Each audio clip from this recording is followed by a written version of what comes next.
Bratislavská vodárenská spoločnosť rozšírila svoj vozový park o moderný ekologický traktor. Traktor bude slúžiť na údržbu okolia vodárenského zdroja Sihoť, ktorý sa nachádza v ochrannom pásme 1. stupňa. Aj týmto spôsobom chce Bratislavská vodárenská spoločnosť eliminovať aj tie najmenšie riziká, ktoré by mohli viesť k ohrozeniu vzácneho vodárenského zdroja, ktorý zásobuje pitnou vodou viac než 250 000 obyvateľov Bratislavy a Záhoria. Sme presvedčení, že táto investícia bola správna a najmä ekologická. Je to ďalší z krokov, ktoré robíme na ochranu našich odberateľov, pretože prioritou Bratislavskej vodárenskej spoločnosti je dodávať do domácnosti kvalitnú a nezávadnú vodu.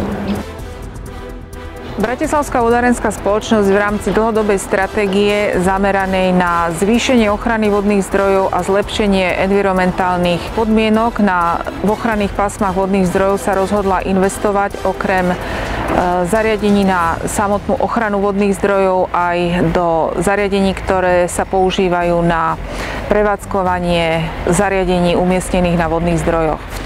S týmto účelom kúpila ekologický traktor, ktorý má niekoľko vylepšení v porovnaní s klasickými traktormi používanými na prevádzkovanie. Jedná sa hlavne o kvapaliny, prevádzkové kvapaliny, ktoré sa v tom traktore používajú, a zároveň je zamedzené akémukoľvek úniku ropných látok, ktoré sa v traktore nachádzajú v nádrži, vzhľadom na to, že ekologickú ropu ešte nedokážeme vyrobiť. Takže je momentálne absolútne vylúčené, aby sa akékoľvek ropné látky dostali na povrch vodného zdroja a akýmkoľvek spôsobom došlo k znečisteniu podzemných vôd. V rámci činností, ktoré sa na vodnom zdroji vykonávajú, sa traktor bude používať hlavne na prevádzkovanie, hlavne na kosenie trávnatých porastov, ktoré sa tu nachádzajú, nakoľko BVSK je povinná zo zákona o vodách sa starať o povrch vodného zdroja tak, aby plochy, ktoré sú využívané, boli kosené.